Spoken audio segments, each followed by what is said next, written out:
Saludos amigas y amigos del Ecoexploratorio Museo de Ciencias de Puerto Rico. Muy buenas tardes y bienvenidas y bienvenidos a Ciencia Virtual, la plataforma de educación en línea del Ecoexploratorio, a través de la cual ustedes tienen la oportunidad de conocer más sobre el mundo que nos rodea a través de diferentes invitados especiales, profesionales en múltiples campos de la ciencia y también del equipo de trabajo del Ecoexploratorio Museo de Ciencias de Puerto Rico. El día de hoy tenemos la oportunidad de tener a nuestro gran amigo e invitado, el doctor Jorge Bauzá, quien nos estará hablando prontamente sobre la oceanografía química o la química del agua marina. Pero antes tenemos que, por supuesto, le damos las gracias a nuestros auspiciadores que nos ayudan a hacer lo posible. Gracias a Amgen, First Bank, Goya, Cooper Vision, Donativos Legislativos, NASA Puerto Rico Space Consortium, NASA, WAPA y WKQ 580. Esta semana ha sido dedicada al océano, a los océanos. En esta semana que comenzó el martes celebrando el Día Mundial de los Océanos.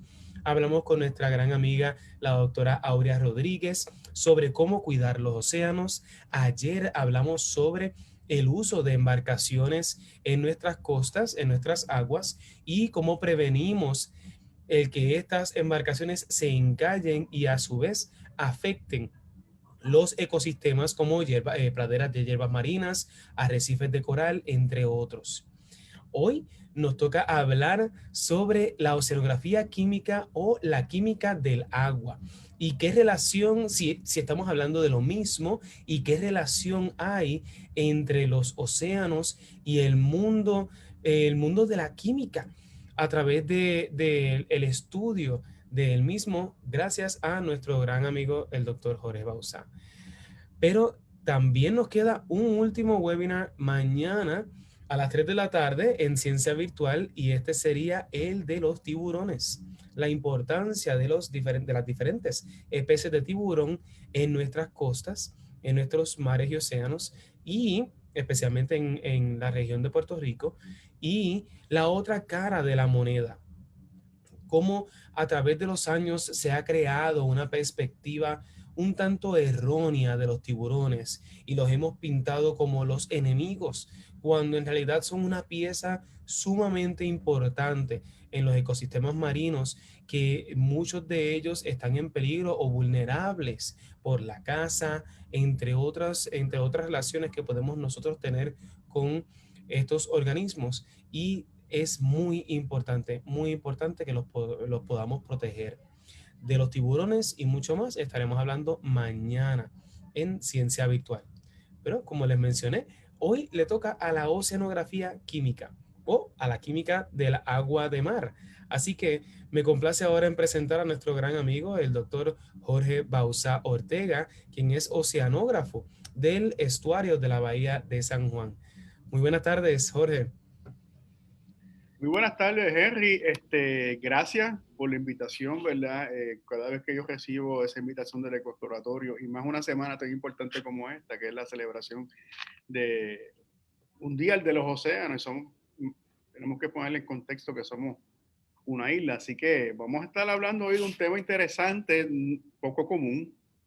Siempre la química, muchas veces en el salón de clase, no es un tema muy solamente para aquellos que les gusta el campo de la química, pero ya veremos que esto tiene unas implicaciones bien interesantes en el día a día y nos ayuda a entender mucho lo que es el océano, y que eventualmente, ¿verdad? Si entendemos el océano podemos entender la dinámica del planeta y la dinámica hasta de la propia civilización. Así mismo es. Eso es también rompiendo mitos y barreras de la química, y cuán interesante en realidad es. Y en muchas ocasiones, pues, también como los tiburones, tienen un área de la ciencia que tiene una mala reputación a veces. Pero vamos a conocer un poquito más gracias a ti el día de hoy. Pero antes de comenzar, antes de pasar la batuta al doctor Bauzá, me gustaría que conociéramos un poco más sobre él. El doctor Jorge Bauzá Ortega se desempeña como director científico del programa del estuario de la Bahía de San Juan, donde lidera los programas técnicos científicos de calidad de agua, restauración y mejoramiento de ecosistemas costeros y cambio climático, entre otros. Posee un doctorado en ciencias marinas otorgado por la Universidad de Puerto Rico, recinto de Mayagüez. Ha impartido cursos como profesor, conferenciante y catedrático auxiliar en el recinto de ciencias médicas de la Universidad de Puerto Rico, la Escuela de Graduados en Asuntos Ambientales de la Universidad Metropolitana, el campus virtual de la Universidad Ana G. Méndez y el Departamento de Ciencias Marinas de la Universidad de Puerto Rico en Mayagüez. Tiene más de 14 años de experiencia profesional en ciencias acuáticas y ecológicas, monitoreo de calidad de agua y análisis de datos, restauración, mejoras y rehabilitación de ecosistemas costeros, así como en muestreo biótico y mediciones ecológicas. Sus trabajos le han valido importantes distinciones, entre ellas el US EPA Environmental Quality Award del 2008 por su proyecto de restauración de mangles y el US Coral Reef Task Force Outstanding Public Awareness and Education Award por su trabajo con corales submarinos y arrecifes artificiales. Además, su pasión por la academia y la ciencia lo ha llevado a publicar varios artículos de su autoría en revistas, libros y columnas editoriales. Es autor del libro Nitrous Oxide Dynamic in the Caribbean Seas, Observations from the Orinoco River Plume Expedition and the Caribbean Time Series Marine Station. También ha sido editor de ciencias en reconocidos sellos editoriales como Ediciones SM y Santillana, Puerto Rico. Posee una licencia credencial de profesional ambiental cualificado del Institute for Professional Environmental Practice. Ahora sí, nos complace en presentar a nuestro gran amigo, el doctor Jorge Bauzá Ortega. Muchas gracias, Henry. Ahora voy a subir la presentación, pero antes de comenzar, ¿verdad? Quisiera agradecer al Departamento de Ciencias Marinas, Universidad de Puerto Rico, recinto de Mayagüez, a su director, el doctor Ernesto Well, y su director asociado, el doctor Ray Armstrong, y a su personal, el IBED, y ese excelente grupo de trabajo, porque hoy precisamente estoy transmitiendo desde mi alma mater. Estoy transmitiendo de los laboratorios de Isla Maguella en La Palguera. Para mí es un gran privilegio. Siempre tenemos las puertas abiertas. Aquí se han formado grandes profesionales en las ciencias marinas. Son líderes ahora en su campo. Y muchas de las cosas que yo voy a estar hablando las aprendí precisamente aquí. Así que quiero reconocer, ¿verdad? Esa oportunidad que me ha dado el alma mater para poder transmitir acá desde La Palguera, porque precisamente estoy pasando unos días por acá. Así que los invito a que conozcan un poquito más sobre el Departamento de Ciencias Marinas. Así que voy a por aquí vamos a compartir la presentación. Yo creo se está observando bien. Se observa bien y antes de comenzar quería recordarle a nuestro público que a través de todo el webinar siéntase en la libertad de enviar sus preguntas y comentarios para que al final podamos compartirlo con el doctor Bauzá y contestar todas esas preguntas. Si nos están viendo a través de Facebook, recuerde que pueden enviar sus preguntas a través de la sesión de comentarios y si nos están viendo a través de Zoom, pueden enviar sus preguntas por el Q&A o por el mismo chat.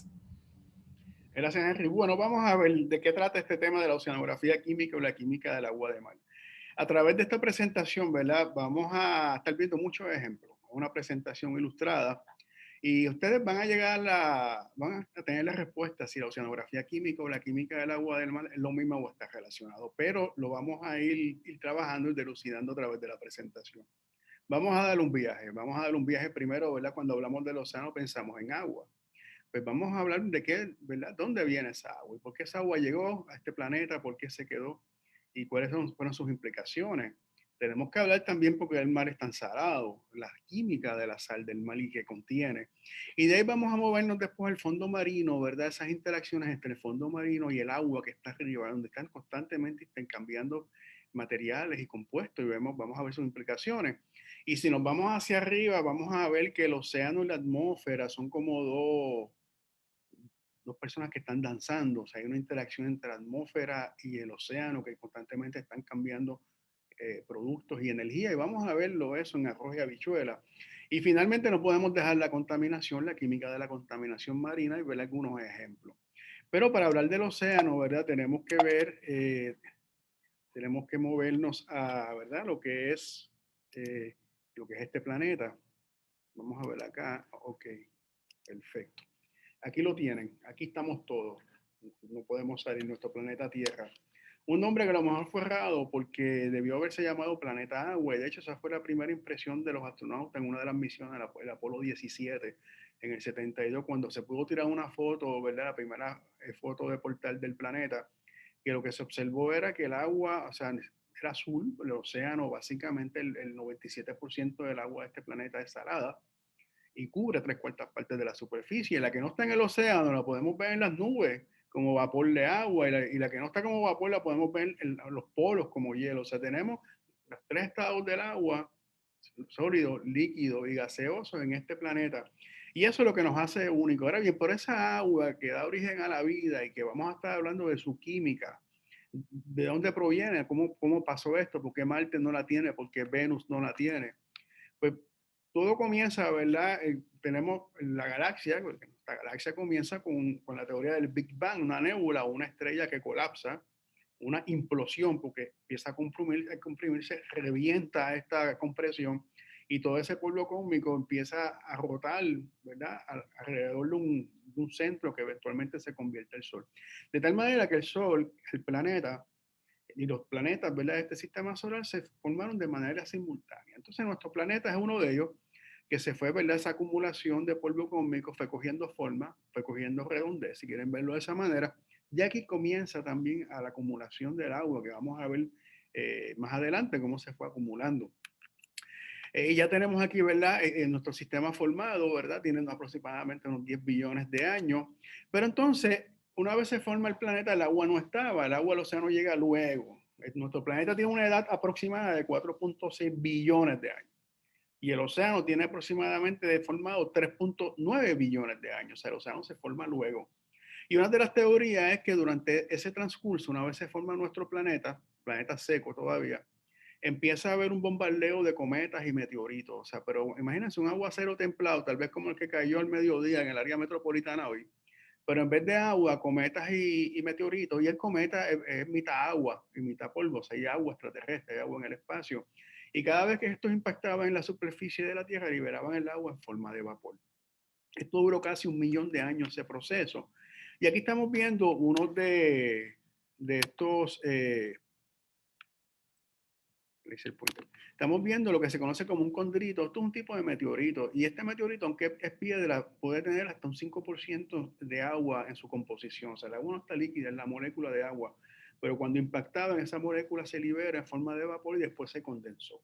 Y así se fue acumulando, ¿verdad?, el agua en esa cuenca que eventualmente se convertiría en el océano. Pero también viene agua del interior del planeta. Durante la formación, ¿verdad? Se acumuló agua en su interior que ha ido liberando poco a poco a través de la actividad volcánica. Y es cierto, o sea, cada vez que hay una erupción volcánica, se liberan cantidades de agua en forma de vapor que luego se condensan. Le llaman el agua primordial, ¿verdad? Esa agua, y está comprobado, o sea, el planeta Tierra, o sea, en el manto es esa capa en el que está, ¿verdad? La capa de la tierra, la piedra derretida, que ocupa casi ese 80% del interior de nuestro planeta, tiene mucha agua.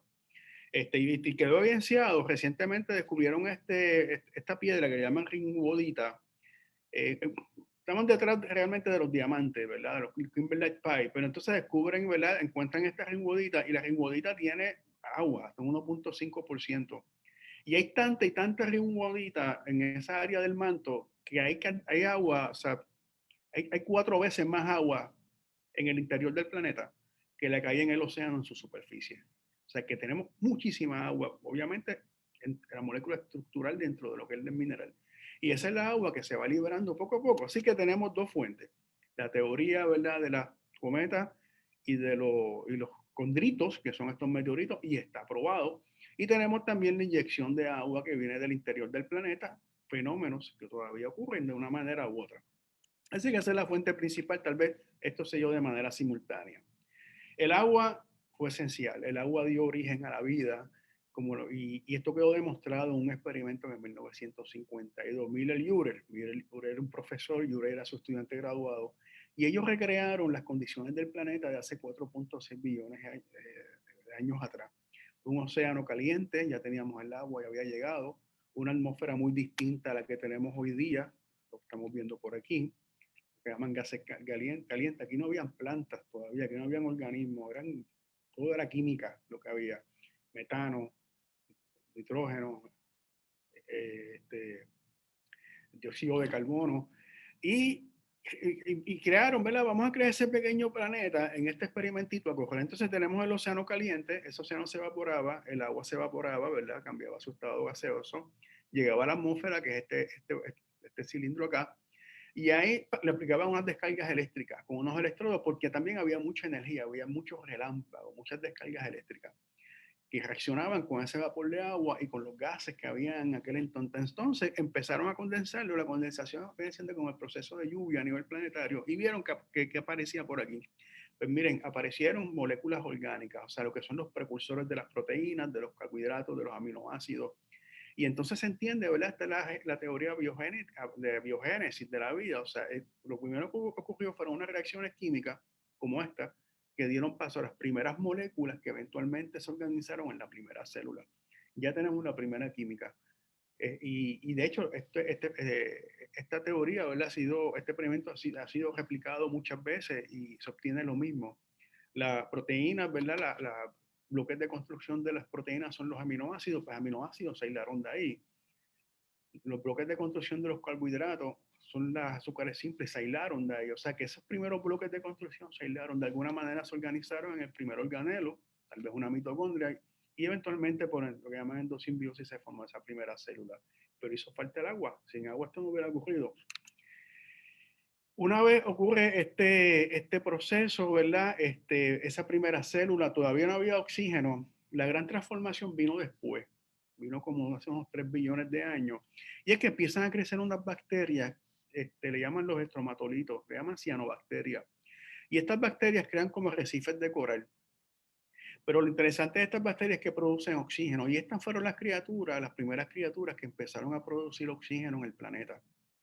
Ellas, ¿verdad?, crecían en mares llanos y calientes, característicos de aquel entonces. Y una vez, ¿verdad?, producen oxígeno, este oxígeno se empezó a acumular en la atmósfera.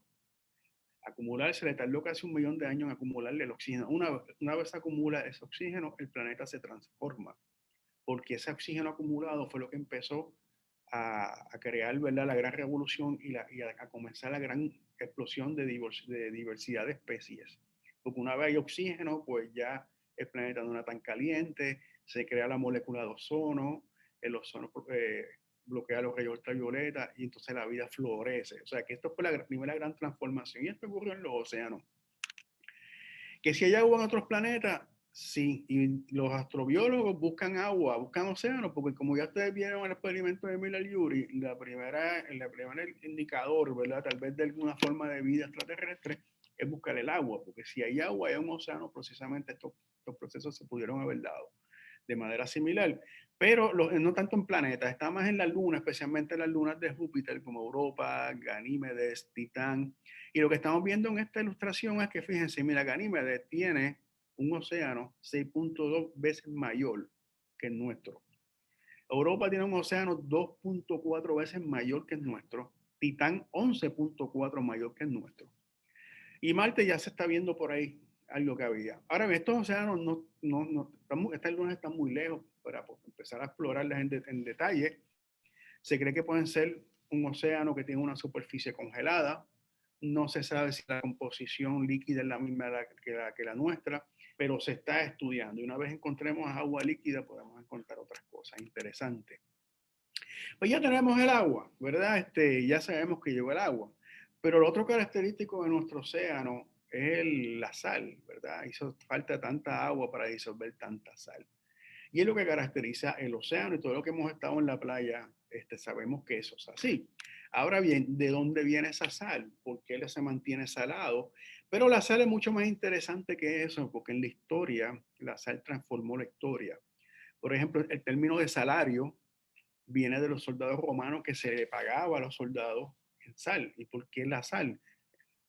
Primero que la sal era la manera de tú conservar los alimentos, no había refrigeración. Y segundo, el medicamento, o sea, con eso tú curabas, ¿verdad? Muchas, ¿verdad? Golpes, etcétera. De hecho, se cree que Napoleón pierde eh, una de sus grandes batallas por la falta de sal para curar a los soldados. Hace 4.500 años ya la sal se menciona en uno de los libros más antiguos de la medicina tradicional china. En la Biblia se menciona múltiples veces y hay todo un folclore con la sal que sale del mar y del océano. Ahora bien, ¿de dónde sale esa sal? ¿Por qué el océano es salado? Esto no es un proceso rápido. Es un proceso que se ha dado por millones de años. Y la verdad, la realidad es que la sal viene de la erosión de la corteza terrestre mayormente. Cada vez que los ríos, ¿verdad? Cuando llega la lluvia, los eventos de precipitación, esa corteza se lava y todo eso que hay en la superficie terrestre termina disuelto en el mar. Y entonces esa es una de los aportes principales, que es lo que estamos viendo acá. La actividad volcánica también emite sus sales a la atmósfera que eventualmente llegarán al océano.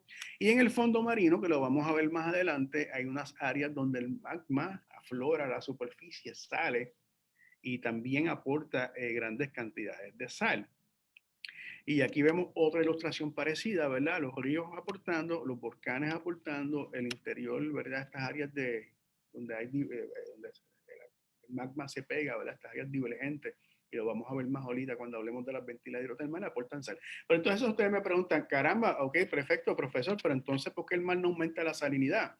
Porque si está el río ahí aportando sal, está el volcán aportando sal, están las ventilas hidrotermales aportando sal, el mar debería aumentar su salinidad y no es así. El océano tiene la misma salinidad en promedio de hace 2 millones de años atrás. Y es que como las mismas fuentes están balanceadas por lo que llaman los sumideros, hay mucha sal que se pierde, lo que llaman por los aerosoles marinos, eso que llaman el salitre, esos son microgotitas de agua de mar que viajan, ¿verdad? Son tan pequeñas que viajan con el viento y los que viven cerca de la costa saben de qué trata esto cuando ven las rejas de su casa, cómo se corroen.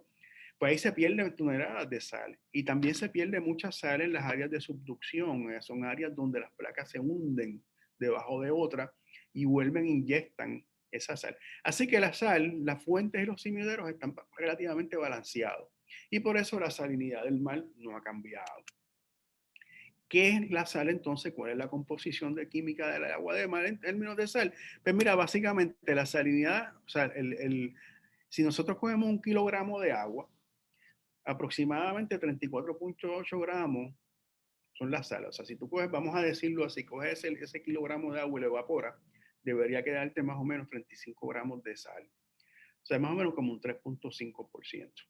Como una comparación, si ustedes cogen un vasito de agua de 8 onzas y le añaden 2 cucharadas de sal, ya tienen la salinidad promedio del océano, que es 3.5% o lo que dicen 35 partes por mil.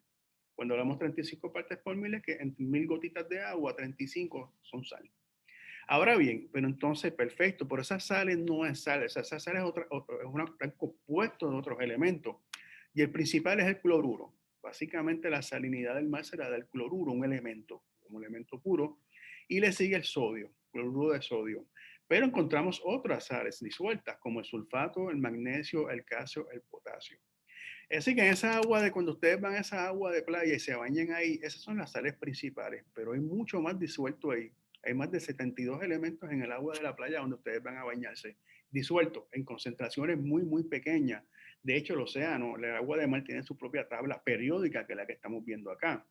Y si van a otras referencias, todo esto está en el agua disuelta que ustedes, ¿verdad? Que nos bañamos todos cuando vamos a la playa. O sea que básicamente nosotros nos estamos bañando en una solución de sales Muchos dicen que esas son las propiedades terapéuticas del agua de mar, pero tiene básicamente todo lo que existe en el planeta disuelto de alguna manera u otra, pero en concentraciones muy pequeñas. Y uno de estos es hasta el oro. Hay oro disuelto en el mar. O sea, si ustedes cogen una muestra de agua de mar, hay oro disuelto, unas concentraciones pequeñísimas. Pero estamos hablando de la misma agua de la playa y del Bañario La Verde, esa agua tiene oro disuelto. Y cualquier otra playa a nivel mundial, pero en concentraciones muy, muy bajitas. Pero se han hecho unos cálculos. Estamos hablando de unos cuantos billones de toneladas. El problema es que no hay manera para poderlo extraer que sea económicamente rentable. Sale más caro, o sea, extraer el oro disuelto en el agua de mar que lo que le vas a sacar cuando lo vayas a vender. Pero hay toda una historia y ha habido intentos de Von Haber, en la década de los 50 fue uno de ellos que inventó el abono orgánico, el abono sintético, que es las reacciones para hacer el abono. Dijo que iba a sufragar los gastos de la guerra en Alemania, era alemán con esto, pero no lo logró. Y han habido otros intentos, pero queden atentos porque hay unas bacterias por ahí que lo pueden concentrar. Pero sí hay oro disuelto en el mar, ahí en la misma playa donde vamos y nos bañamos. Ahora bien, esa es la química. Ya tenemos la química del mar, pero entonces cuando vamos a la oceanografía, nosotros tenemos que ver cómo se distribuyen muchos de estos elementos en el agua de mar. Y esto que está viendo aquí, esta grafiquita, no es nada complicado. Esto le llaman un perfil. Este eje que ustedes ven aquí, vertical, es la profundidad en metros. Y este eje que ustedes ven aquí, horizontal, es la concentración. En este caso, es cadmio. Y tenemos aquí fosfato. Aquí es poquito cadmio y a medida que nos movemos en este eje aumenta la concentración de cadmio. Y entonces esta es la concentración. Imagínense que colectamos una muestra de agua a diferentes profundidades y le medimos el cadmio. Y entonces cuando hacemos esta grafiquita vemos que la concentración cambia con profundidad. Eso es oceanografía química. Cómo se distribuyen esos elementos en el agua. Y entonces fíjense que en la superficie no hay casi cambio, porque llega casi a cero en la superficie, igual que el fosfato. Y ahí es que tenemos que llevar a la interpretación. Y esto ocurre porque las plantas microscópicas que viven en la superficie del mar, el fitoplancton, lo utilizan como nutriente, igual que el fosfato. Y entonces ellos están en la superficie y no están en aguas profundas, pues lo consumen, lo absorben. Fíjense que ya vemos la distribución y la distribución nos puede llevar a cómo interpretar por qué hay menos en superficie, porque hay fitoplancton que lo consumen, un nutriente que necesita. Y ¿verdad? Es la interpretación de la oceanografía química. Y miren qué interesante esto.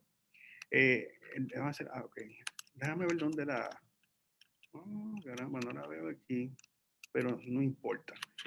Posiblemente yo creo que está más adelante.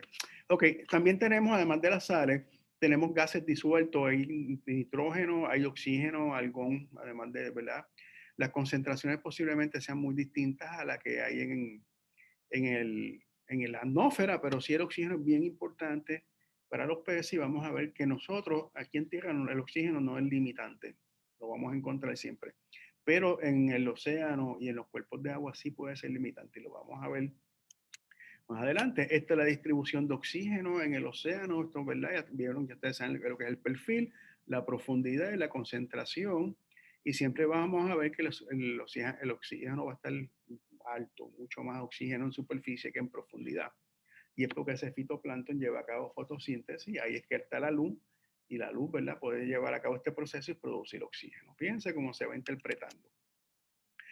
¿Y por qué es importante también estudiar la salinidad? Pues la salinidad nos puede ayudar a entender muchos procesos en el océano, y de hecho la oceanografía química nace gracias a la salinidad, porque para el siglo XIX, para los 1800, en este mar por aquí, esto es Noruega, Dinamarca y Suiza, en esta península de Skagerrak, pues ahí había una pesquería de anchoas y sardinas bien grande, pero entonces los pescadores se daban cuenta que las sardinas les gustaba estar en unas esquinas más que otras.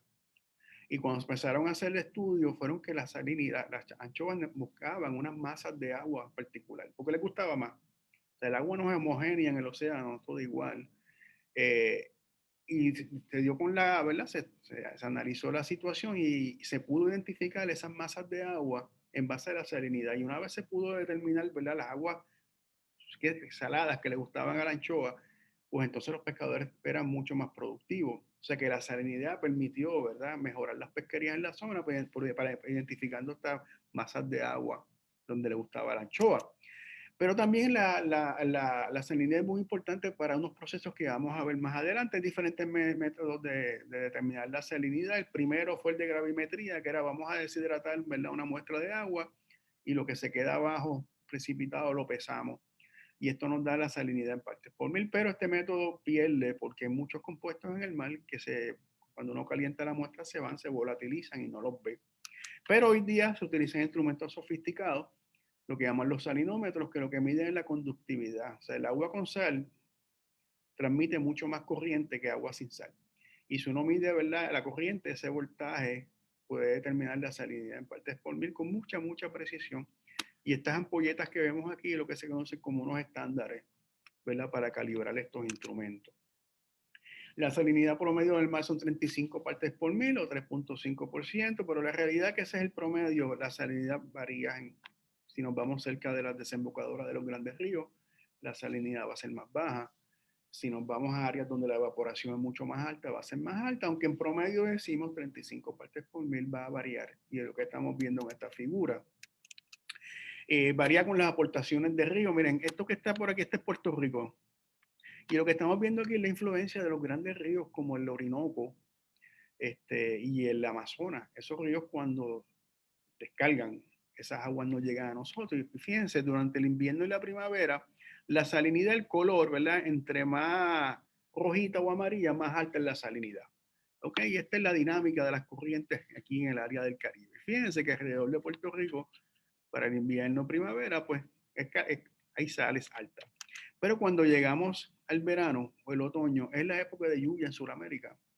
Y entonces ahí vienen las descargas de estos grandes ríos. Y fíjense, si buscamos aquí a Puerto Rico de nuevo, fíjense que ahora lo que predomina es como un color azul. Y un color azul significa salinidad baja. O sea que la salinidad para esta época alrededor de Puerto Rico es menos cuando tenemos esa época de lluvia, a pesar de que el Amazonas y el Orinoco están lejos. De hecho, para esta época usted camina por la costa sur y puede encontrar semillas del Amazonas. Así que existe una dinámica, ¿verdad?, que está bien atada, ¿verdad?, a los eventos de lluvia y precipitación. Y tenemos otros lugares donde la salinidad está tan alta como en Mar Muerto, estamos hablando 10 veces más alta, que la gente flota.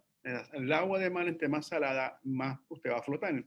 Y esto lo más interesante porque usted no tiene que pasar trabajo nadando. Hay tanta y tanta sal que usted va a flotar sin pasar trabajo. ¿Por qué es importante determinar la sal? Porque la salinidad nos da lo que nos dice la densidad del agua, que tan pesada es el agua. Y es lo que estamos viendo en esta gráfica. El agua, ¿verdad?, entre más salada y entre más fría es más pesada. Y entonces, cuando nosotros determinamos la densidad y vamos al océano, no pensamos que el océano es lo mismo de arriba para abajo, desde la superficie a los 3.000 metros de profundidad. Pero realmente no, realmente son capas de masas de agua, como si fueran capas de un bizcocho.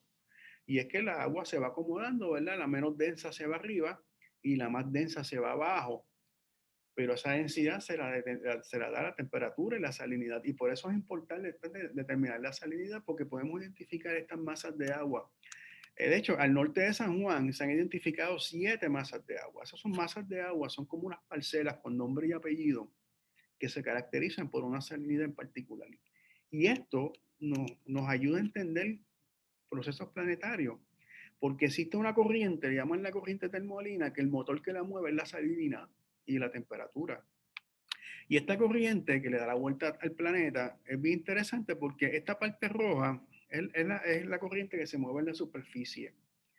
Y esa corriente, ¿verdad?, adquiere el calor de la atmósfera. Entonces se mueve, ¿verdad?, coge su calorcito en las zonas tropicales y cuando llega aquí arriba al Labrador, las costas del Labrador, Groenlandia, se hunde, se vuelve bien fría y se hunde. Y continúa su viaje por el fondo marino, que es la parte, ¿verdad?, que estamos viendo azul, y vuelve y sale a la superficie en ciertos puntos como el Océano Índico y el Pacífico. Eso está pasando ahora. Una corriente muy lenta, pero lo que la mueve es los cambios de densidad aquí en Groenlandia. Y eso lo determina la temperatura y la salinidad. Importantísima, porque gracias a esta corriente es que se mueve, ¿verdad?, se transporta el calor de los trópicos a las zonas templadas. Y esto permite que el trópico no sea tan caliente y las zonas templadas no sean tan frías. Si esta corriente se apaga, entonces va a haber una gran época de hielo por toda esta parte por aquí, que es lo que se vio en la película de Day After Tomorrow. Pero esto se estudia midiendo la salinidad. Ahora ya vimos dónde vino el agua del océano, cómo llegó, cómo se quedó, sus implicaciones, la sal, de dónde viene la sal que hay ahí. Vámonos un momentito ahora al fondo marino. Y en el fondo marino tiene muchas estructuras, pero en ciertos puntos se conecta las extrañas de la Tierra con el océano, con el agua del mar. Y es que el calor del magma, esa parte donde está la piedra derretida en el interior del planeta, conecta directamente con esa columna de agua. Y son unos plumachos de agua súper caliente que salen del interior. Y esto inyecta sales también al océano, esto crea unos minerales y unos ecosistemas, le llaman las ventilas hidrotermales, y es una conexión química, física, entre el interior y las extrañas de la Tierra y la columna de agua en el océano. Y lo que sucede es que el agua en estos puntos, la parte, el magma que está caliente, está bien cerca de la superficie. ¿Y qué pasa? Que el agua que está aquí en el océano baja por ciertas grietas, se calienta, esto está a 800 grados centígrados, y cuando se calienta, expande y sale como un plumacho. Pero en ese proceso disuelve un montón de metales y minerales que hay aquí. Eso sale a presión y crea esta chimenea que le llaman los black smoker. Esta es la parte, ¿verdad?, que lo describe. El agua que percola entra en calor, el agua caliente disuelve muchos minerales y sale, ¿verdad?, por el fondo marino creando esta chimenea. De hecho, esto le llama agua supercrítica porque se supone que esa agua se evapore. El agua se evapora a 100 grados centígrados y esta agua sale a 300. Pero como tiene tanta presión arriba, no permite que se evapore. Le llaman el agua supercrítica. Y es un agua que tiene características líquidas y características de gas. Pero lo peculiar es que disuelve muchos metales. Entonces crea estos ecosistemas donde hay criaturas como estos gusanos que se alimentan de los minerales que salen de esa chimenea. Y esto crea unos ecosistemas que fueron descubiertos en la década de los 70 por pura casualidad en los Galápagos. Lo que siempre se pensó que todos los ecosistemas dependían de la luz solar, del sol, como fuente, ¿verdad?, de energía. Productores utilizan, ¿verdad?, las plantas, la luz del sol para crecer y producir oxígeno. Y aquí encontramos unos ecosistemas donde la luz no llega, esto es oscuridad. Pero ¿por qué? Porque la fuente de energía es los elementos químicos que salen por ahí. Estos son los famosos gusanos, estos son como los niños símbolos de estos ecosistemas, pero ahí van creciendo otros organismos. Y es bien interesante porque estas criaturas no tienen estómago, no la necesitan. Lo que tienen son unas bacterias. Esas bacterias son las que absorben, ¿verdad?, convierten estos compuestos como el ácido sulfhídrico y el metano y se alimentan químicamente de eso y crecen, y entonces esto sirve de alimento a otros organismos, y hay camarones y hay cangrejos y hay todo un ecosistema basado en la química por esta conexión que existe, ¿verdad?, entre las entrañas de la tierra o el manto y el mar. Esto es lo que veríamos, esas ventilas hidrotermales, ¿verdad?, esa agua supercrítica disolviendo minerales. En algunos lugares encontramos los ecosistemas, en algunos lugares a veces no se dan esos ecosistemas, pero todo esto que ustedes ven aquí, todas esas tonalidades, esos son minerales. Ahí hay oro, plata, titanio, cobre, níquel, hierro. Bueno, pueden mencionar un sinnúmero de ellos. Le llaman, ¿verdad?, los metales hidrogénicos. Y esto ocurre en ciertos lugares. Esto es un ejemplo. Estos metales prácticamente puros. Y por eso estamos viendo iniciativas para minar estos lugares en el océano, porque son lugares donde los minerales y los metales están concentrados, están limpios.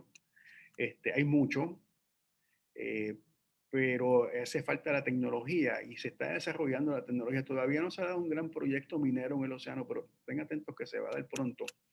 Y ya hubo la primera iniciativa en el océano, en el mar de Bismarck, que pertenece a la zona económicamente exclusiva de Papúa Nueva Guinea, y una compañía canadiense, Nautilus, y estaba sacando los permisos para minar esas ventilas hidrotermales, porque por ejemplo el oro, la concentración de oro hay precipitado era 10 veces más que las minas en tierra. Así que químicamente son unos ecosistemas que todavía se están estudiando, que tienen una ecología que todavía se está estudiando, pero hay un interés, ¿verdad?, para extraer los minerales que se precipitan en estos lugares. Esto es un prototipo de lo que bajaría allá a minar esto, pero no ha pasado hoy aún, pero hay mucho interés de algunas compañías en minarlo. Y esto pues, puede traer unos problemas ecológicos que hay que estudiarlo. Se lo digo para que estén atentos, porque los recursos mineros, los metales son bien concentrados en estos sistemas y va a haber interés comercial en explotarlo. Otro intercambio interesante que ocurre en el químico, en el fondo del mar, es que hay lugares donde se produce metano, lo que llaman el gas de los pantanos. Y ahí ya aquí no es una conexión con las estrellas de la Tierra, que hay unas bacterias que lo producen. Y en estos lugares ustedes ven gotitas de metano saliendo. Metano es un gas flamable, by the way. Pero ese metano, hay bacterias que se alimentan de él, como vimos en las ventilas hidrotermales. Esto llaman las infiltraciones de metano, las infiltraciones frías. Y también crean ecosistemas. Una vez existen bacterias que puedan sacarle energía de ese metano, entonces llegan otras criaturas. Y se verían, ¿verdad? Esos ecosistemas alimentándose de ese metano que sale del sedimento, se verían como algo parecido a esto. Otra reacción química también interesante en el fondo del mar es los nódulos de manganeso. Hay lugares en el fondo, aquí no hay calor, no hay ventilas hidrotermales, que simplemente se crean unas bolas, también bien ricas en minerales.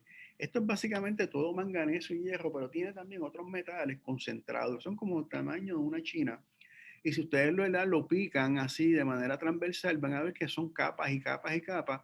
Y generalmente en el centro lo que se encuentra es como un diente de tiburón o alguna partícula que le sirvió como de núcleo. Estos nódulos de manganeso se han encontrado en muchos lugares y contienen, fíjense que tienen elementos. Hay uno bien interesante que es el cobalto. Es lo que le llaman ¿verdad? Un metal logístico, ¿no? Y vamos a ver cuáles son las implicaciones. Pero estos nódulos de manganeso es formado por reacciones químicas, pero también las bacterias. Hay un grupo de, ¿verdad? Pues reacciones químicas de bacterias que empiezan a precipitar todos esos elementos disueltos que ustedes vieron, o más bien los metales que ustedes vieron que están en el agua de mar, pero empiezan entonces como cuando lo precipitan a convertirlo, ¿verdad? En su forma sólida y van creando, ¿verdad? Estas esferas puras estos minerales. Esto es lo que le llaman también sedimentos hidrogénicos. Es una reacción química también ayudada por bacterias. En el fondo del mar se verían de esta manera y ahí un 10% del fondo marino es así. Y eso usted lo puede colectar con la mano, o sea, con un instrumento, porque no está pegado a nada, es como si fueran estas bolas o como si fueran estas naranjas en la superficie. Lo que sucede es que tarda millones de años en crecer, pero millones, millones, millones de años. No se extraña que también los van a minar. Ya los chinos, los japoneses están interesados en minar porque hay muchos de estos nódulos de manganeso y hay mucha concentración de estos metales. Y el cobalto, lo que llaman el elemento estratégico, es el que va a impulsar la explotación minera de estos nódulos. Porque el cobalto se utiliza mucho para hacer aleaciones de metal, especialmente para naves aeroespaciales. Y la única mina rentable de cobalto es África y ya se está quedando sin cobalto. Y estos nódulos tienen bastante cobalto, así que se entiende que cuando escaseen ese cobalto en las minas en tierra, se van a mover al fondo del océano a desarrollar tecnología para colectar estos nódulos, porque pasa lo mismo, la tecnología, o sea, hay más la inversión en la tecnología de lo que tú le vas a sacar. Pero los tenemos en todas partes, estos yacimientos de nódulos, de hecho, al norte de San Juan, ¿verdad? También los tenemos. Ahora del fondo, vamos a esa comunicación química que existe ahora en la superficie. Estábamos en el fondo, hablamos de las ventilas hidrotermales, hablamos de los nódulos de manganeso, pero fíjense que ahora nos vamos y no podemos separar lo que es la atmósfera de la superficie del océano. Son dos fluidos que constantemente están interaccionando y yo los veo como una pareja ¿verdad? De bailarines, como si estuvieran bailando un tango. El océano, la atmósfera constantemente bailando con el océano, intercambiando energía, intercambiando materiales. Y esta interacción la podemos ver de muchas maneras. Vamos a empezar con esta, la acidificación de los océanos. La acidificación de los océanos es un proceso donde el pH del mar ha bajado. El mar no va a ser ácido, pero ha bajado el pH en los últimos 100 años, bajó 0.1 unidad. Y no está ácido, pero está bajando. El pH del océano es 8.2, lo que se considera neutral alcalino, y ha bajado un poquito. Pero ese poquito preocupa. ¿Pero por qué está bajando? Porque nosotros estamos produciendo grandes cantidades de dióxido de carbono, del CO2. Cada vez los automóviles producen CO2. Todo lo que tenga que ver con combustión produce CO2. Los automóviles, en Puerto Rico la energía se produce mayormente termoeléctrica, que es quemando petróleo, produce CO2. Cuando deforestamos y quemamos, se produce CO2. Y hemos inyectado grandes cantidades de este gas a la atmósfera. Y esto tiene unas implicaciones de calentamiento global, porque es un gas de invernadero, no lo vamos a tocar hoy. Pero también tiene unas implicaciones porque gran parte de ese dióxido de carbono lo está absorbiendo el océano. Una reacción química que el CO2, esa molécula, cuando entra en contacto con el agua, se disuelve y forma lo que se conoce como ácido carbónico. Primero, ¿verdad? Ácido carbónico y bicarbonato. El problema es que cuando se forma esto, ¿verdad? El CO2 reacciona con el agua y forma, ¿verdad? En este caso, ¿verdad? El ácido bicarbonato, ácido carbónico, pues libera estos elementos que se conocen como hidrógeno o protones y esto baja el pH. Y esto es lo que está ocasionando la acidificación del océano. El océano se está sacrificando, absorbiendo casi la mitad de ese CO2 que producimos, pero a su vez entonces está ocurriendo una reacción que está bajando un poco su pH. El problema de esto es que en el océano existen muchas criaturas que dependen, ¿verdad?, de ese pH. Estos son datos donde hemos visto, ¿verdad?, el dióxido de carbono que se disuelve en el mar a partir del 1850 y las proyecciones al 2100 y el pH que ha ido bajando por esa presencia. ¿Quiénes se afectan? Todos los organismos que tienen conchas de carbonato de calcio. Porque las conchas de carbonato de calcio se disuelven si baja el pH. Y donde se está estudiando es este caracol. Este caracol es bien interesante, es un terópodo. Y él vive en la superficie del océano. Él vive flotando en el océano. Y tiene su conchita, como la están viendo aquí, es un molusco. Y se están haciendo estudios, ¿verdad? Que cuando cambia, o sea, aumenta las concentraciones de dióxido de carbono, esa conchita de carbonato de calcio se empieza a disolver. Y si eso ocurre, la especie desaparece. En fotografías, ¿verdad? Con microscopio electrónico, esta es la concha del terópodo, y entonces se empieza a ver una corrosión. O sea, lo que se ve es como si se estuviera corroyendo el caracol. Pero es por la disminución en pH es que se disuelve su concha. Y estos no son los únicos. En el océano hay muchas criaturas que producen sus esqueletos en carbonato de calcio. Ahí tenemos los corales, los arrecifes de coral, los caracoles, los camarones, los crustáceos, las algas coralinas. O sea que todas estas criaturas que producen sus estructuras de carbonato de calcio se van a ver amenazadas con esta acidificación. Pero fíjense que es un fenómeno que empieza en la atmósfera. Volvemos a bailar, ese CO2 que está en la atmósfera, producto de la combustión, termina en el océano, bajando su pH y afectando. Esto se está estudiando los impactos. Ya en laboratorio se sabe que va a impactar, pero todavía se sigue estudiando, ¿verdad?, cómo está impactando en el océano. Otra de estas interacciones, el polvo del Sahara, todos lo conocemos, cuando se mete esa mancha aquí, que empiezan los problemas, ¿verdad?, de respiratorio, las alergias, la visibilidad. Pero ese polvo del Sahara no solamente es un polvo, ese polvo del Sahara trae un montón de elementos y son millones de toneladas que cruzan el océano Atlántico y llegan al océano y depositan gran parte de esos elementos en el océano. Un fenómeno que viene de la atmósfera, pero termina depositando estos elementos. Y esto tiene unas implicaciones porque, por ejemplo, el sílice, el óxido de sílice que estamos viendo aquí, como el hierro, son nutrientes. Y cuando eso llega al mar, a veces crece el fitoplancton y se ve en color verde. O sea que esa interacción ocurre. Tenemos el dióxido de carbono, tenemos el polvo del Sahara. Y fíjense qué interesante, otro perfil, los tengo ahí a palo con los perfiles. Aquí tenemos profundidad de nuevo. Y aquí tenemos la concentración, esto es plomo. En la década de los 70 se le añadía plomo a la gasolina, porque hacía que la gasolina aumentara su octanaje, fuera más explosiva y más eficiente, ¿verdad?, liberando energía. Pero el plomo es tóxico y entonces a partir de la década de los 70 se fue eliminando el plomo de la gasolina hasta que en el 96 se elimina por completo el uso de plomo en la gasolina. Y es bien interesante porque esa señal se ve en el océano. Si ustedes colectan muestras de agua en el océano, por ejemplo, estas fueron las concentraciones de plomo en el 1979. Se volvieron a colectar muestras de plomo en el 84, acá en el 89, en el 93 y después en el 2012. Y fíjense cómo la concentración de plomo ha ido disminuyendo en el océano. Fíjense que es un fenómeno de la atmósfera, porque el plomo era a través de los automóviles que se produce, se libera y va a la atmósfera, pero fíjense cómo termina en el océano y como podemos ver la señal en el océano, en este caso positivo, lo que hemos visto como ha disminuido la concentración de plomo en el océano, a veces prohíbe. Y hay otras interacciones interesantes. Miren, estos DMS, estos son unos cristalitos que le llaman los dimetilos de sulfuro. Son microscópicos, pero lo produce el fitoplancton. Las algas microscópicas que hay en la superficie del mar. Ellos producen ese cristalito y ese cristalito es bien liviano y se va a la atmósfera. Y ese cristalito, cuando se va a la atmósfera, estimula la formación de nubes, porque las nubes se forman por un proceso de nucleación. Una partícula de lo que sea, ¿verdad? Va agregando las moléculas de agua en forma de vapor hasta que crea la nube. Pues estos dimetilos, estos cristalitos que produce el fitoplancton, crean grandes nubes y esto tiene unas implicaciones planetarias porque si tenemos muchas nubes, puede ser que el planeta se enfríe un poco dentro de los escenarios de cambio climático. Fíjense que la interacción en el caso de CO2, del plomo, del polvo del Sahara hacia abajo, pero entonces también tenemos una interacción en ese baile hacia arriba, del océano a la atmósfera.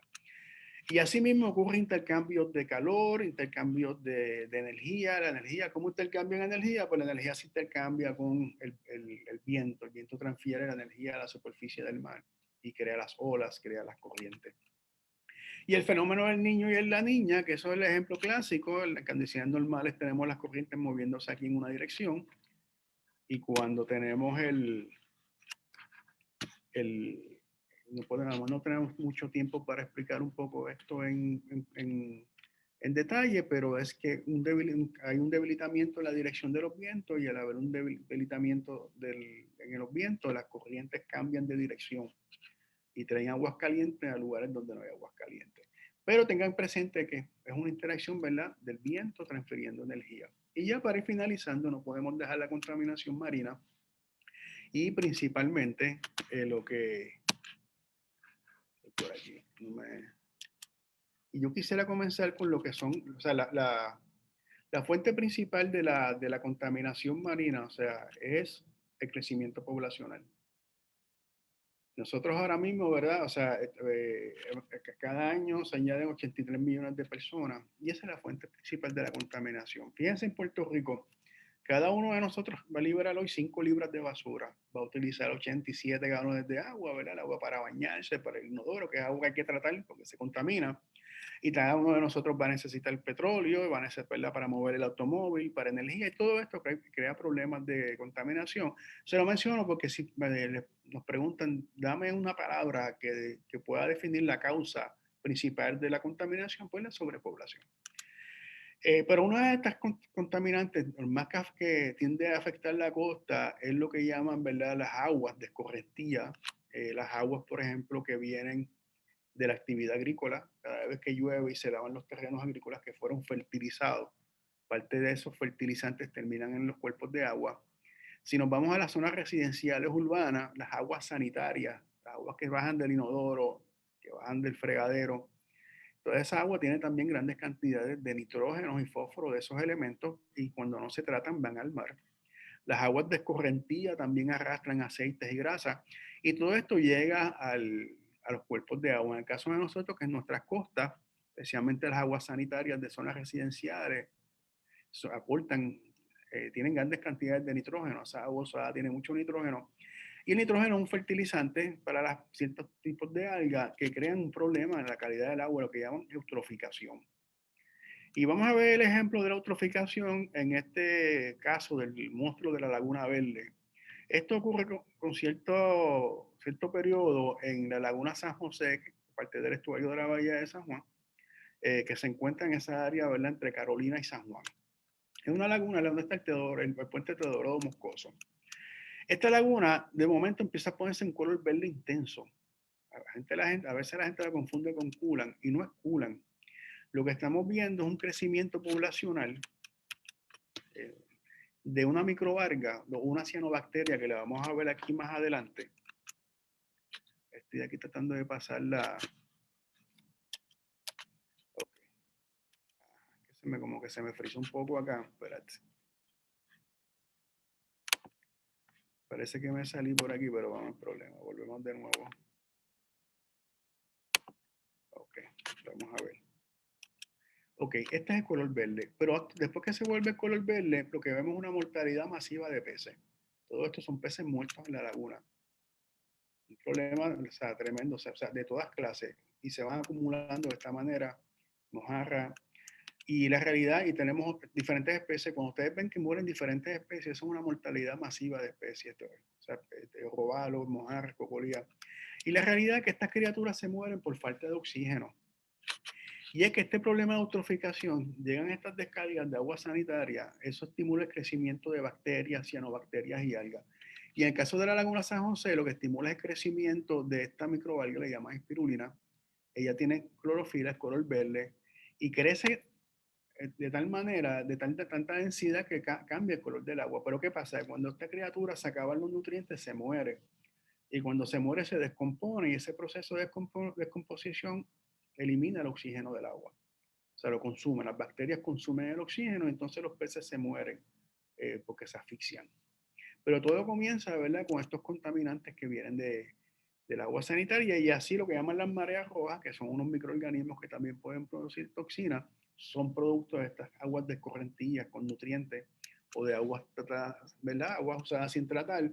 En los ecosistemas costeros vemos que afectan los corales, los yerbazales marinos, porque las algas estas oportunistas que se nutren de eso que viene con las aguas sanitarias, pues arropan y asfixian el sistema. Y ya finalizando el plástico, sabemos, yo creo que ya es un tema que se ha discutido, la producción de plástico, pero estamos hablando aproximadamente de 8 millones de toneladas que llegan al año. Tradicionalmente el 80% de los plásticos en el océano se originan en tierra, ¿sabes? Llegan de la cuenca, el 80%. Y lo que estamos viendo aquí a través de los ríos, las quebradas, las escorrentías. Tradicionalmente el problema de los plásticos ha sido que las criaturas lo confunden con alimentos, especialmente los microplásticos, como este albatros. Todo esto estaba en el buche de ese albatros. Definitivamente no hay nada alimenticio ahí. Perdón, a veces esto es una gallareta en el caño Martín Peña que no tenía, ¿verdad?, con qué hacer su nido, y lo que encontró fue plástico y hizo su nido con plástico. Esto es una escena que nosotros hemos visto, la gente todavía no existe esa cultura, o está muy lenta, de que lo que tú llegas, te llevas a la playa, que tienes que regresar. O sea, la basura, si tú llegaste, te tienes que llevar esa basura. De hecho, no tienes ni que dejarla en un zafacón, si tienes que llevártela de vuelta, porque tú llegaste con eso allí. Y tradicionalmente, ¿verdad?, tenemos el problema de los plásticos, que es ¿verdad?, la estrangulación, se ahogan, pero lo que se está estudiando ahora, las mascarillas, esto viene por ahí, y hay unos estimados, los microplásticos. Lo que pasa es que el problema de microplástico, y quiero que mi compañera quebró el día pasado, tocó sobre el tema, es que son pequeños, son coloridos, como vieron entrar en las cadenas alimenticias, lo confunden con alimentos, pero esos microplásticos pueden tener compuestos tóxicos. O sea, los solventes que se utilizan en la manufactura, los taratos, los bifenilos, y entonces ya no es un problema de estrangulación o ahogamiento, sino un problema de toxicología que se está estudiando. Y hay unos en particular que son los PBDES, los difenilo polibromados, que son tóxicos y están en esos microplásticos. Entonces los peces, al alimentarse de esto, pueden entonces estar intoxicándose. Y esto es lo que estamos estudiando, ¿verdad?, en términos químicos. Química del agua de mar o oceanografía química. Fíjense que hemos dado este viaje de dónde vino el agua, de dónde la sal, que determina o qué es la salinidad del mar, que lo compone. Vimos los intercambios químicos que hay con el fondo del mar. Vimos los intercambios químicos que vimos con la atmósfera. Vimos un poquito de la contaminación desde el punto de vista químico, ¿verdad? La eutroficación, ¿verdad?, o la fertilización excesiva por las aguas sanitarias y los problemas que pueden traer, como en la laguna San José, que se van a oxicar. Vimos los plásticos desde el punto de vista de la toxicología, de los solventes, en este caso los PVD, se utilizan como retardantes de calor. Y entonces esos microplásticos ya no es una cuestión inerte, es una píldora tóxica. Ahora bien, ¿cuál es la diferencia, si alguna? Y con esto concluyo. Fíjense que la química del agua de mar, cuando nosotros colectamos una muestra, en este caso vamos a utilizar el ejemplo del oxígeno, el oxígeno disuelto. nosotros, ¿verdad? Colectamos una muestra de oxígeno disuelto y le vamos, o sea, de una muestra de agua de mar y le vamos a determinar el oxígeno disuelto. Hay diferentes maneras de hacerlo. En este caso se llama el método Winkler, una titulación.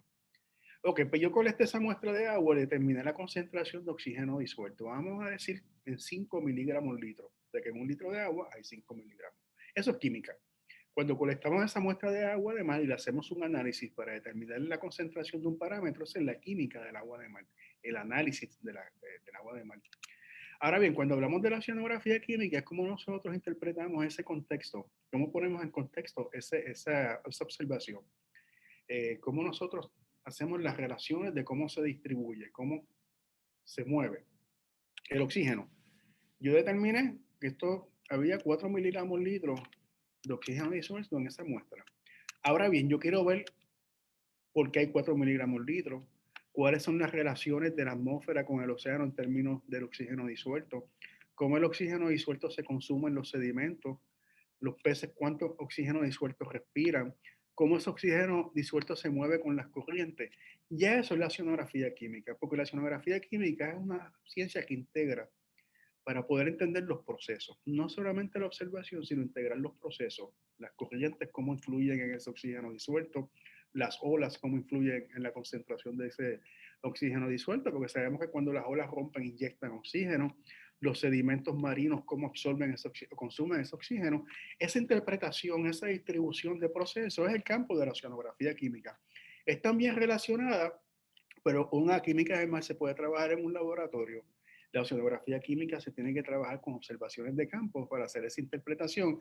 Y por eso los oceanógrafos que van a estudiar, o los estudiantes que van a hacer sus estudios en oceanografía, tienen que estudiar la física, la química, la geología y la biología del mar para poder interpretar en contexto, ¿verdad?, estos fenómenos independientemente del campo que vayan a estudiar.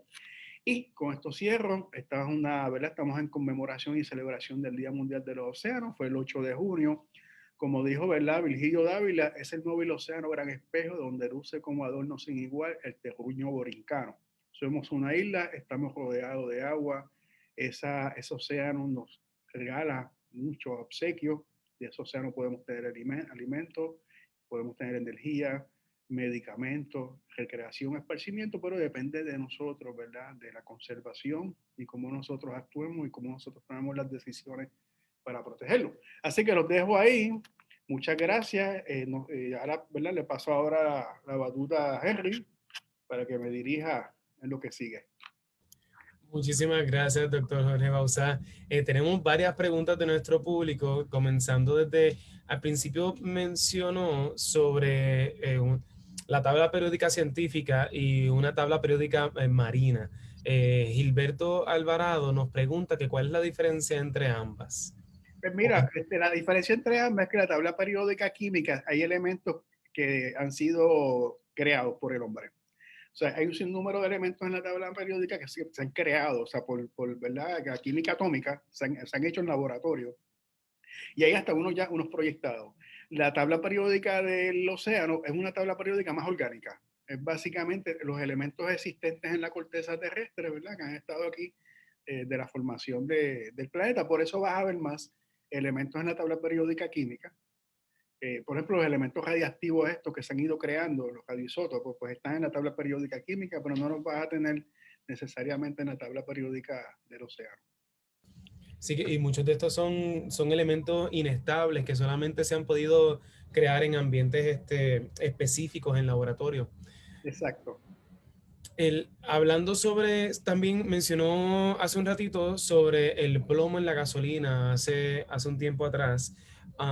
¿Por qué? Creo que mencionó por encimita, pero ¿por qué era que se utilizaba el plomo en la gasolina? El plomo se utilizaba para que la gasolina, vamos a decirlo así, tuviera una explosión más intensa, reventara más fuerte. La gasolina como combustible es ineficiente. O sea, porque cuando tú quemas la gasolina, mucha de los compuestos de esa gasolina no se convierten en energía, no se transfieren el calor.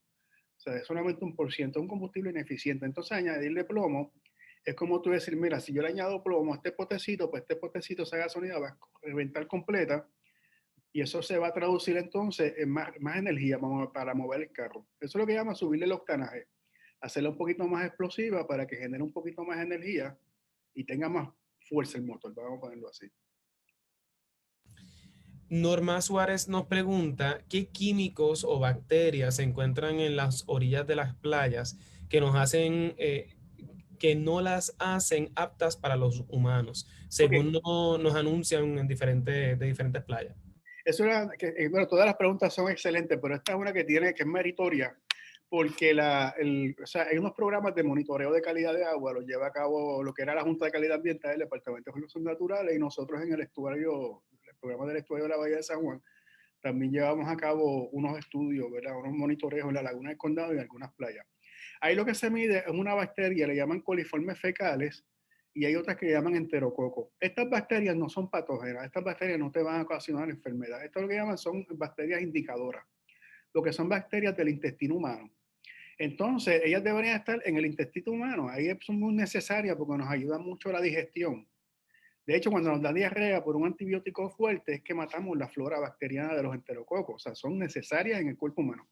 Pero cuando las encontramos en la playa, nos está indicando que están llegando heces fecales, que están llegando agua sanitaria.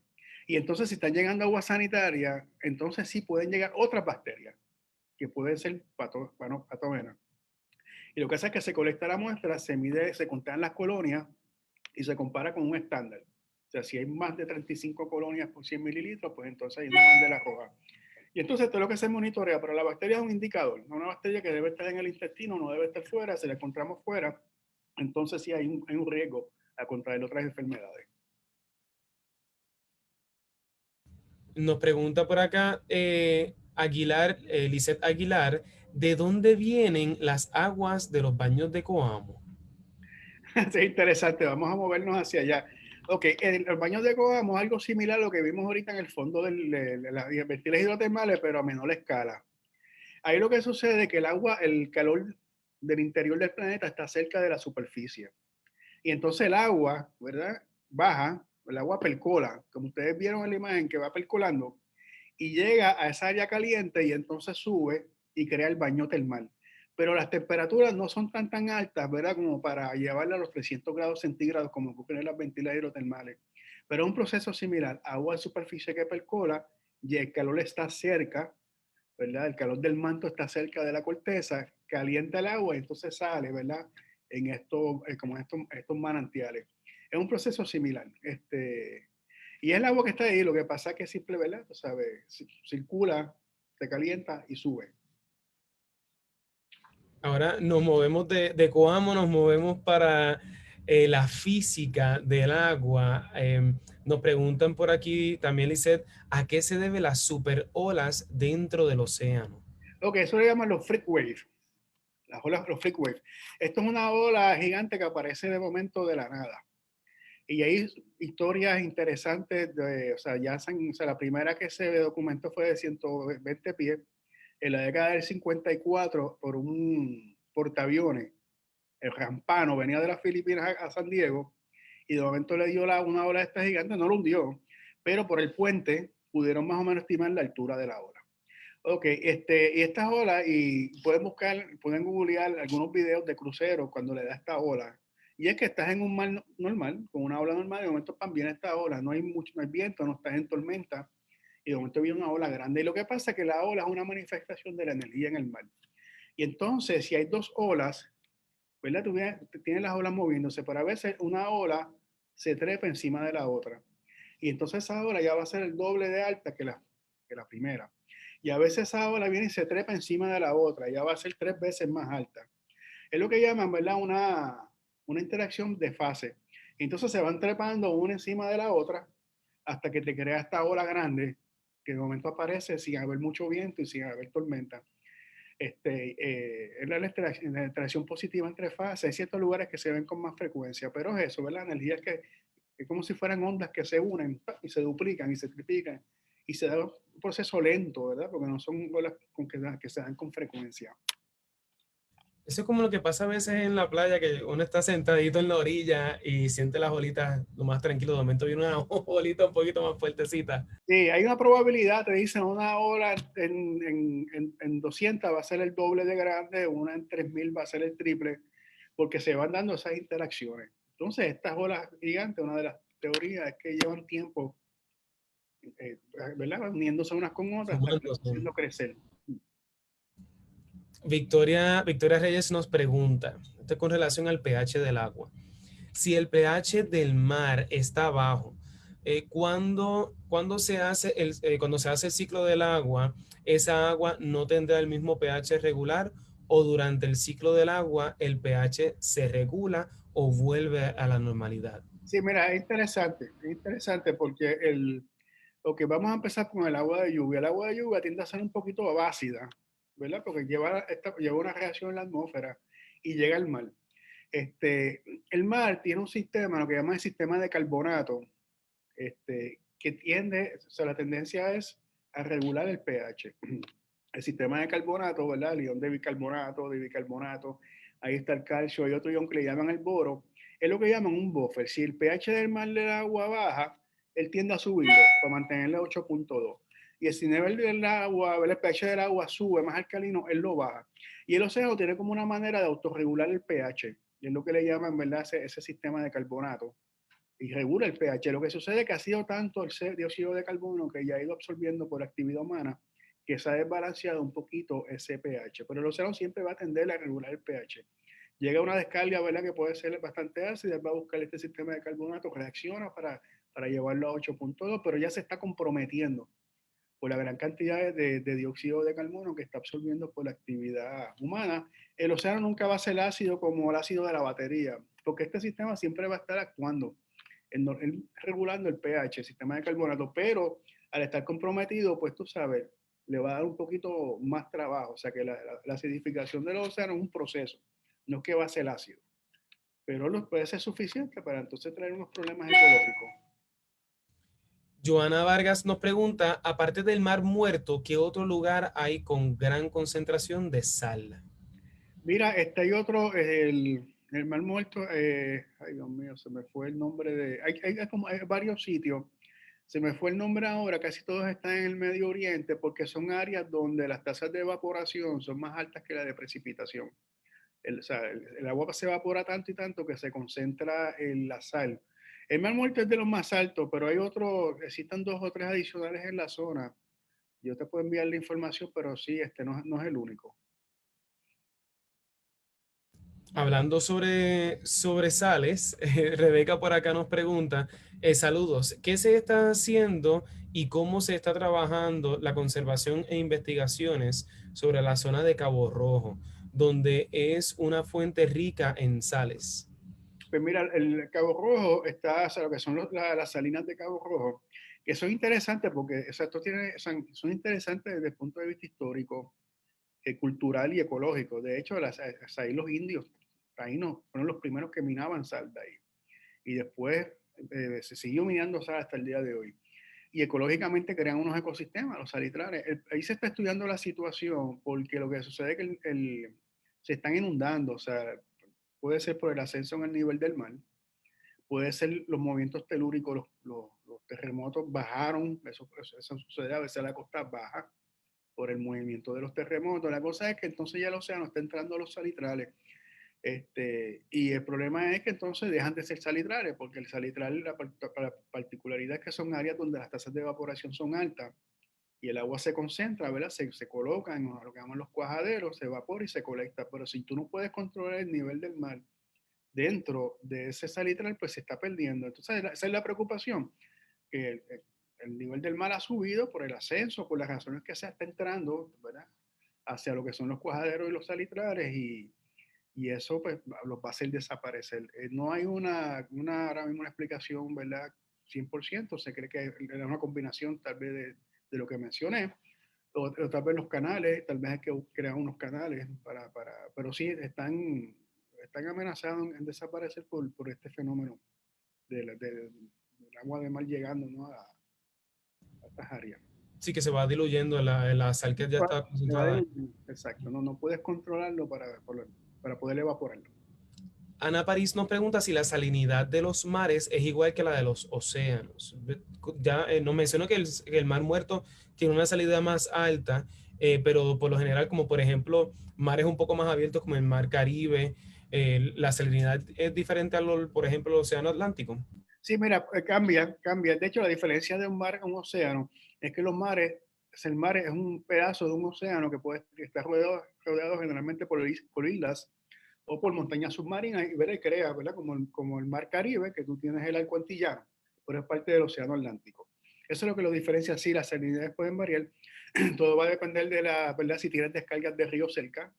Por ejemplo, la salinidad del norte de Puerto Rico por las descargas de los ríos puede ser un poco menor cerca de la costa, que tal vez acá en La Palguera, donde tienes menos descargas de río. O sea que sí, la salinidad del mar puede cambiar de un mar a otro, de un océano a otro, y puede cambiar de un día a otro. Fíjense cuando yo presenté lo de el Caribe, cuando llega el agua del río Orinoco y el Amazonas, cómo la misma salinidad de un punto cambia.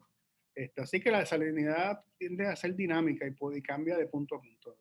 Generalmente lo que la domina es un balance entre la precipitación y la evaporación. Si domina la precipitación, va a ser menor. Si domina la evaporación, va a ser mayor. Algo que tenemos varias preguntas y nos traiciona el tiempo, pero me gustaría tocar algo que para mí fue sumamente interesante, que no conocía sobre los nódulos de manganeso que se encuentran en el fondo de ciertas áreas en los océanos.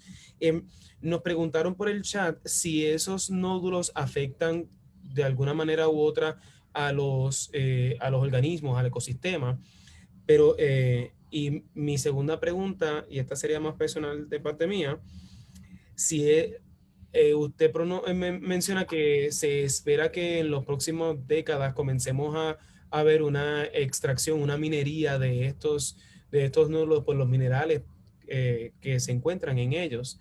Y esto de alguna manera, esta extracción o los procesos que utilizarían para extraerlos afectarían al ecosistema de alguna manera u otra.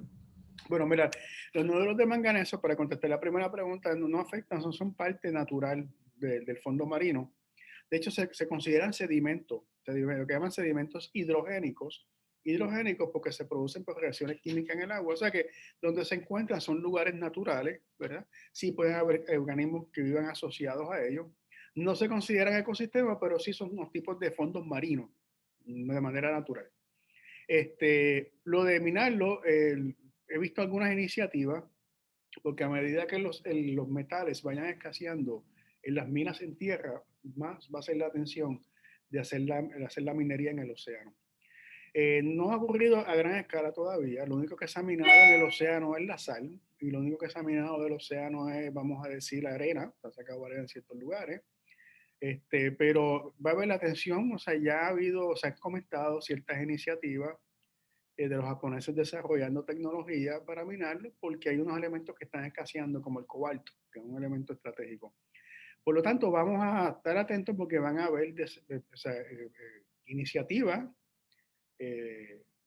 muchas de ellas privadas, en colaboración con gobiernos, como para dentro de lo que se conoce como la zona económicamente exclusiva. O sea, cada país tiene una zona en el mar que no es de él, pero tiene la prioridad en minar o la prioridad en hacer investigación, lo que llamamos la zona económica exclusiva, que se extiende a 200 millas náuticas. Pues tú tienes el derecho. Puerto Rico es un caso extraño porque tiene solamente 9, pero tú tienes, por las circunstancias históricas, pero tú tienes derecho, si hay nódulos de manganeso ahí, tú tienes el derecho, la prioridad si los vas a minar. No puede venir nadie de afuera a hacerlo si tú no le das la autorización. Y entonces están mirando esos recursos dentro de esa zona económicamente, ¿verdad?, exclusiva. Pero esto es un proceso porque hay organizaciones que van a levantar bandera por los impactos ambientales y ecológicos. Y ya pasó con este intento en el MAS de Big Mac de Papúa Nueva Guinea. Hubieron movimientos, ¿sabes? Entran ciertos grupos, ciertas organizaciones porque no queremos impactar el océano, pero se le buscan solución y si lo tienen y puede ocurrir que eso pase. Es algo que lo traigo porque me preocupa, ya que pues no siempre cuando realizamos ciertas cosas a favor de la economía tienden a ir a la par con ser conscientes con el ambiente y muchas veces pues es más económico para ellos minarlo de la manera más rápida sin pensar en el ecosistema. Y es algo que pues, sería muy interesante estar pendiente. No, Eh, la ventaja, Henry, es que lo que pasa es que el metal está concentrado. Generalmente las minas en tierra tienes que limpiarlo, pero los nódulos de manganeso y en lo que llaman los black smoke está limpio ya, ya está concentrado. O sea, que es cuestión de tú sacarlo de ahí. Y ahí es que está la tecnología. O sea, lo que pasa es que la tecnología ahora mismo no, económicamente no es viable, pero una vez sea económicamente viable, los recursos son mucho más ricos que los yacimientos en tierra y más, una vez lo saca hasta o sea, más económicamente viable, una vez fuera, limpiarlo, porque es una reacción química que lo purifica, el oro lo concentra, el estaño lo concentra. No sí, tiene otros elementos. y ahora que lo menciona, en el caso de las minas en tierra son uno de los lugares más de mayor impacto ecológico a largo plazo y no solamente en esa área donde se está minando, sino que también al utilizar mucho recurso de agua para poder limpiar, como menciona, extraer estos recursos que por lo general están mezclados con otros químicos que pueden ser también contaminantes, contaminan el agua, contaminan el suelo y esa agua puede llegar hasta los ríos y por ende hasta los océanos y mares, que es Claro. un proceso bien dañino para el ecosistema. Especialmente lo que llaman la minería de cielo abierto. De hecho, aquí en Puerto Rico se prohibió cuando, gracias a la lucha ambiental de unas minas que querían explotar en Ajunta, y se prohibió o sea, que es abrir, o sea, hacer el boquete porque una vez llueve, se forma hasta lo que llaman el ácido de minas, el agua se vuelve ácida. Mirna Figueroa nos pregunta sobre el metano que se encuentra en los océanos, cómo se podría utilizar como combustible. Y es que en el océano se encuentran depósitos de metano que por la presión del agua se concentran en ciertas áreas en las profundidades, ¿correcto? Mira, el metano, yo le llamo el gas de múltiples rostros, porque el metano hay ciertos lugares que se concentra, o sea, lo producen unas bacterias, pero por la presión se concentra y forman lo que llaman los clarastros de metano, y eso se combina con el agua y forma como si fuera un mantecado de vainilla. Se ve así como si fuera mantecado de vainilla. Y es el metano, ¿verdad? Rodeado de moléculas de agua, llaman los catastros de metano. Y hay yacimientos enormes en la costa este de los Estados Unidos. Bueno, hay 100 veces más energía, o sea, más metano que petróleo. Y el metano es un combustible, o sea, es una fuente de energía. Tenemos 100 veces más en el mar que el mismo petróleo. El problema es lo mismo, minarlo, porque una vez tú lo sacas, ese mantecado, cuando llega a la atmósfera, que cambia la presión, se volatiliza. El metano es un gas y sale de esa estructura y se pierde. Entonces no se ha podido desarrollar una tecnología para poder extraerlo sin que se volatilice, ¿ves? O sea, en el fondo del océano, por la presión del agua, está acumulado. ¿Verdad? En así como estructuras de mantecado, pero cuando los llevas a la atmósfera arriba, que cambia la presión, ¡fum!, se te fue el metano de las manos. Pero también están interesados en explotarlo como fuente de energía, usarlo como si fuera para combustión. Y es lo que tenemos que estar viendo por ahí que puede estar sucediendo.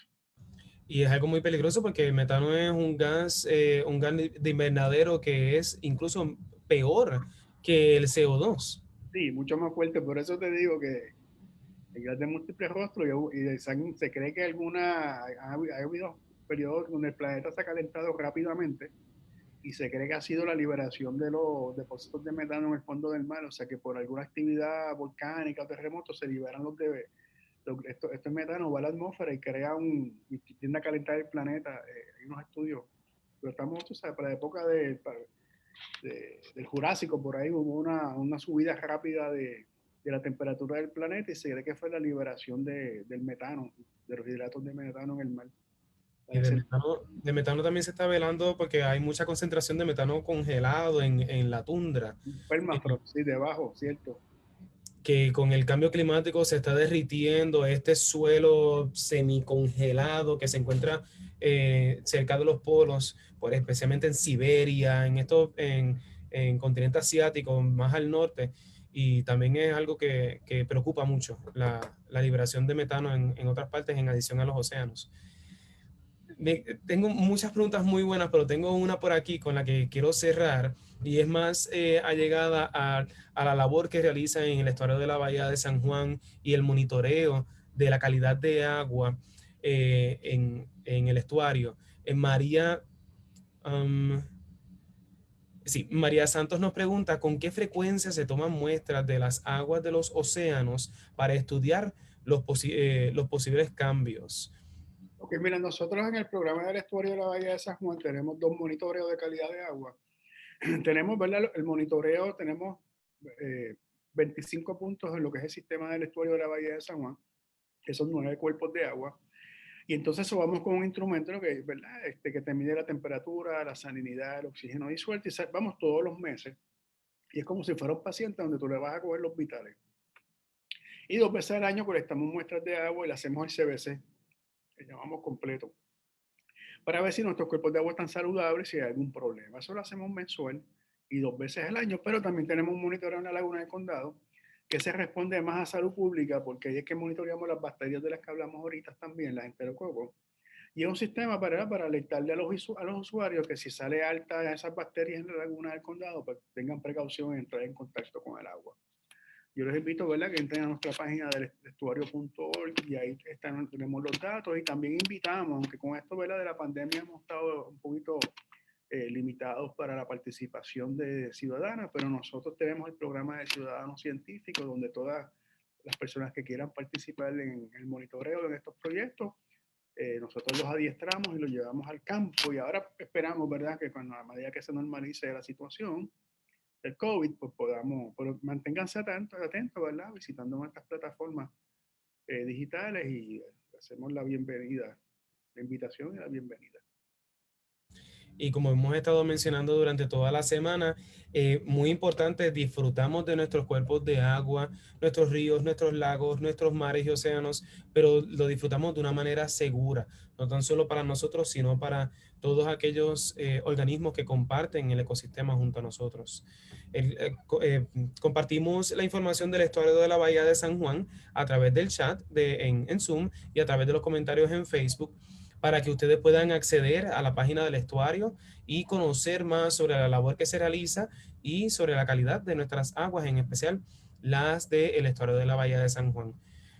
Jorge, ¿algún último mensaje antes de retirarnos en la tarde de hoy? Mira, sí, yo creo que es muy importante que siempre tengamos presente la conectividad. A través de la química vimos cómo ese océano está conectado con esa atmósfera, cómo ese océano está conectado con ese fondo del mar y cómo ese océano, que esa parte no la discutimos, está conectado con nosotros. Nosotros somos parte, ¿verdad? Tenemos un planeta con muchas esferas, nosotros somos una de esas esferas. Y esa conectividad es la que tenemos que siempre respetar, la que tenemos que estudiar. Y la manera en que estamos, tenemos que pensar un poco diferente, tenemos que consumir un poco diferente para tratar de corregir estos desbalances que estamos creando. O sea, yo creo que ahí está mi invitación a pensar un poco, ¿verdad?, cómo nosotros consumimos y cómo nosotros podemos aportar, ¿verdad?, participando en actividades de mejoramiento, de restauración o educándonos nosotros mismos para educar a otros y poder seguir disfrutando de este planeta, ¿verdad?, que ustedes vieron que es único. Tiene el océano se fue en Marte, se fue en Venus y está muy lejos en las lagunas de Júpiter y nosotros tenemos en nuestro cerca aquí y debemos de conservarlo. Muchísimas gracias por ese mensaje de aliento, pero también de concienciación para nuestro público. Gracias a nuestro invitado de la tarde de hoy, el oceanógrafo del estuario de la Bahía de San Juan, el doctor Jorge Bauzá Ortega. Y gracias a todas y todos ustedes por estar con nosotros en Ciencia Virtual, esta semana edición Océanos, celebrando desde el martes el Día Mundial de los Océanos. Y nosotros continuamos mañana con más de Ciencia Virtual. En esta ocasión hablaremos sobre los tiburones en Puerto Rico y su importancia, la otra cara de la moneda. Gracias a nuestros auspiciadores que nos ayudan a hacerlo posible, Amgen, First Bank, Goya, Cooper Vision, Donativos Legislativos, NASA Puerto Rico Space Consortium, NASA, WAPA y WKQ 580. Recuerden que ustedes también pueden visitar nuestra exhibición en Plaza Las Américas de miércoles a sábado. Estamos abiertos para participar de recorridos guiados y talleres interactivos de múltiples temáticas a través de la semana. Muy importante que en nuestras redes sociales, en Facebook, Twitter e Instagram, donde nos pueden encontrar como Ecoexploratorio, encontrarán el calendario de reservaciones. ¿Cómo pueden visitarnos? Llamando al 281-9090 o escribiéndonos a info@ecoexploratorio.org. Por ejemplo, este próximo sábado, el viernes, mañana viernes, tendremos un recorrido guiado de amenazas naturales a las 3 de la tarde y el sábado tendremos taller interactivo de codificación a las 10 de la mañana y recorrido guiado del mosquito Aedes aegypti. Eso sería este fin de semana aquí en el Ecoexploratorio en Plaza Las Américas. En línea tenemos nuestra tienda online. Ustedes pueden hacer sus compras aquí en la exhibición. Pueden comprar en la caja científica, artículos de emergencia. Pueden comprar mascarillas de tela, entre otros productos del Ecoexploratorio, pero también lo pueden hacer en línea a través de tienda.ecoexploratorio.org. Pueden seleccionar entre envío por correo postal o recogido aquí en la exhibición en Plaza Las Américas. Muchísimas gracias a todas y todos por estar con nosotros. Nuevamente, gracias al doctor Jorge Bauzá y a todos nuestros auspiciadores por ayudarnos a traer esta sesión de Ciencia Virtual a todas y todos ustedes. Nos vemos mañana con más de Ciencia Virtual del Ecoexploratorio y gracias por haber participado. Que tengan buenas tardes.